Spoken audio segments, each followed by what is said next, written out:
नमस्कार दोस्तों, हरियाणा में सियासी हलचल है, महाराष्ट्र में भी हलचल है। बीजेपी ने जिस पर पर्देदारी करने की भरपूर कोशिश की, अब उसी पर सच्चाई सबके सामने आ जाएगी।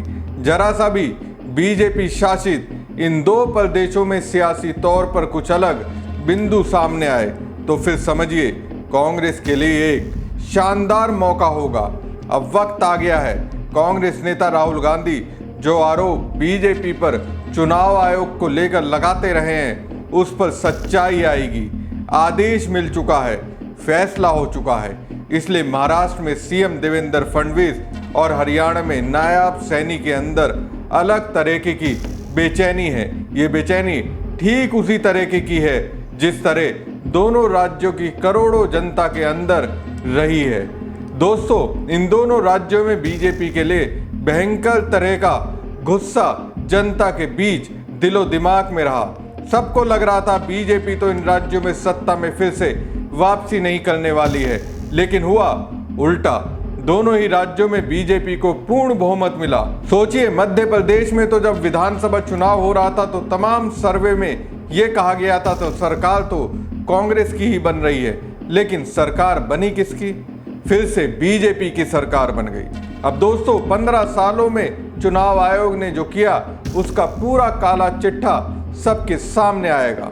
कांग्रेस नेता रणदीप सुरजेवाला ने इसके लिए अर्जी दी थी। दिल्ली हाई कोर्ट में इलेक्शन कमीशन ने इस पर आश्वासन दिया था, जिसके बाद एक फैसला आया। कांग्रेस का कहना है कि वोटर लिस्ट में पारदर्शिता चाहती है। चुनाव आयोग ने पहले कांग्रेस के आरोपों को नकारा था। हालांकि अब महाराष्ट्र और हरियाणा के चीफ इलेक्टोरल ऑफिसर यानी सीईओ ने आदेश जारी कर दिया है। कांग्रेस नेता अब 2009, 2014, 2019 और 2024 के चुनावों की वोटर लिस्ट ले सकते हैं। वो जिले और चुनाव अधिकारियों से ये डेटा ले पाएंगे। पिछले हफ्ते दोनों राज्यों के मुख्य चुनाव अधिकारियों ने आदेश जारी किए। चुनाव आयोग ने महाराष्ट्र और हरियाणा की 2009 से 2024 तक की वोटर लिस्ट कांग्रेस पार्टी को देने की मंजूरी दे दी है। ये फैसला दिल्ली हाई कोर्ट में दिए गए एक आश्वासन के बाद लिया गया है। कोर्ट में ईसीआई ने कहा था कि वह इस मामले पर विचार करेगा। आमतौर पर राजनीतिक पार्टियों को चुनाव के समय वोटर लिस्ट मुफ्त में मिलती है, लेकिन पुरानी वोटर लिस्ट लेने के लिए सीईओ या ईसीआई में से मंजूरी लेनी होती है और इसके लिए पैसे भी देने होते हैं। कांग्रेस सांसद रणदीप सुरजेवाला ने दिसंबर 2024 में ये अपील की थी। सुरजेवाला ने दिसंबर 2024 में एक अर्जी दी थी। उन्होंने महाराष्ट्र और हरियाणा के सभी चुनावों का डाटा मांगा था। उनका कहना था कि उन्हें 2009 से लेकर अब तक के सभी चुनाव के आंकड़े चाहिए। जब डाटा मिलने में देरी हुई तो उन्होंने दिल्ली हाई कोर्ट में एक याचिका दायर की। फरवरी 2025 में ईसीआई ने कोर्ट को बताया कि उन्हें डेटा की जांच करने में समय लगेगा। उन्होंने कहा कि उन्हें कानून के अनुसार फैसला लेने के लिए 3 महीने का समय चाहिए।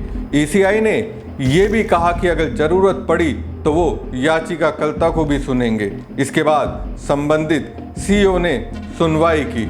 सुरजेवाला ने अपनी याचिका में कहा कि राजनीतिक पार्टियों को ईसीआई की ओर से जमा किए गए डाटा की जांच करने का अधिकार होना चाहिए।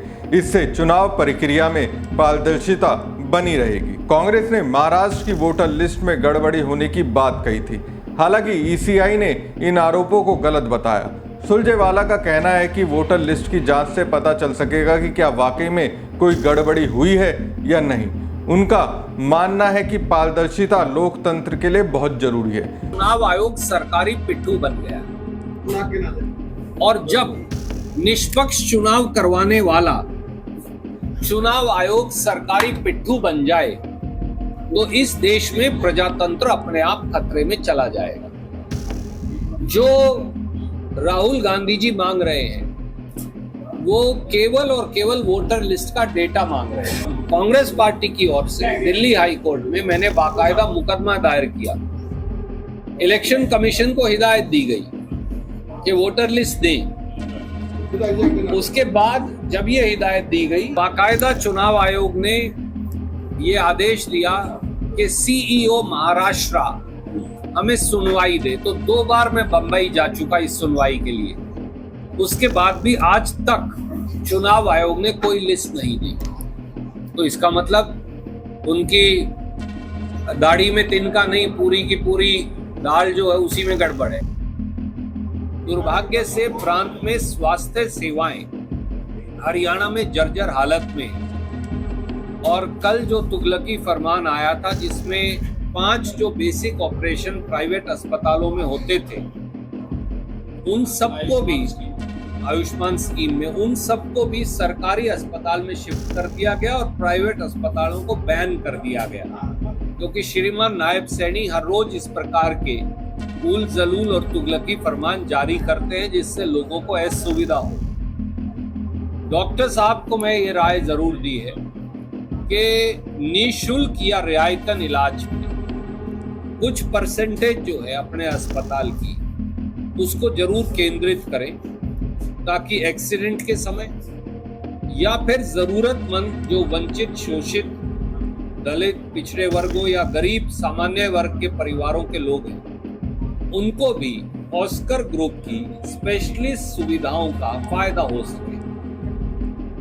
आरएसएस ने तो कभी देश की जंग आजादी के संग्राम में भाग ही नहीं लिया, वो तो अंग्रेज के साथ थे।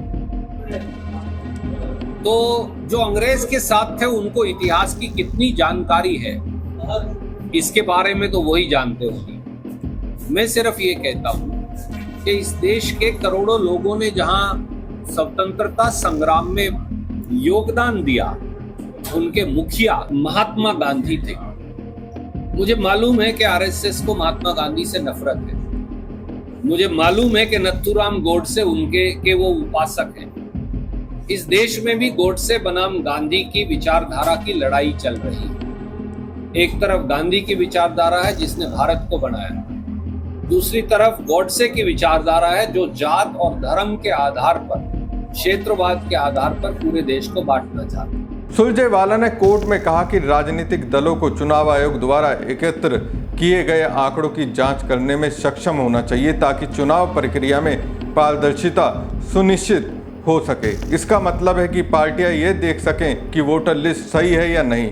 दूसरी ओर लोकसभा में विपक्ष के नेता राहुल गांधी ने भी आरोप लगाया कि 2024 का महाराष्ट्र विधानसभा चुनाव लोकतंत्र में धांधली का ब्लूप्रिंट था। उन्होंने कहा कि ये मैच फिक्सिंग अब बिहार में भी दोहराई जाएगी और फिर उन जगहों पर भी ऐसा ही किया जाएगा जहां जहां बीजेपी हार रही होगी।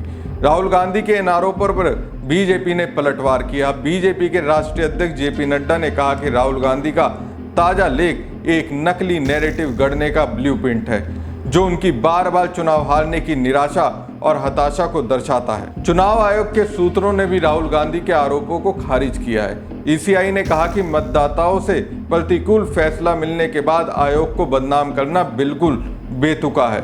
सूत्रों ने कहा कि किसी के जरिए फैलाई जाने वाली कोई भी गलत सूचना चुनाव के दौरान राजनीतिक दलों की ओर से नियुक्त हजारों प्रतिनिधियों की बदनामी करता है और लाखों चुनाव कर्मचारियों को हतोत्साहित करती है। महाराष्ट्र की मतदाता सूची के खिलाफ लगाए गए निराधार आरोप कानून के शासन का अपमान है। लेकिन दोस्तों, जो वीडियो सोशल मीडिया पर आया है, जिस तरह से महाराष्ट्र की जनता ने हैरानी जताई, ये दावा किया कि मैंने तो कांग्रेस को वोट दिया था, फिर बीजेपी का उम्मीदवार कैसे जीत गया, एक भी उंगली अगर उठती है तो इसमें कहीं ना कहीं चुनाव आयोग की विश्वसनीयता पर सवाल उठता है। अब जिस तरह से चुनाव आयोग ने वोटर लिस्ट देने का आश्वासन दिया है, उसका असर आपको दोस्तों बिहार विधानसभा चुनाव में देखने को मिलेगा। एक तरह से शाह एंड कंपनी की ओर से सारे कीड़े किराए पर पानी फिर जाएगा। हमारी खबर आपको कैसी लगी कमेंट बॉक्स में कमेंट करके जरूर बताएं। साथ ही पेज को ज़्यादा से ज़्यादा लाइक और शेयर कीजिएगा। धन्यवाद।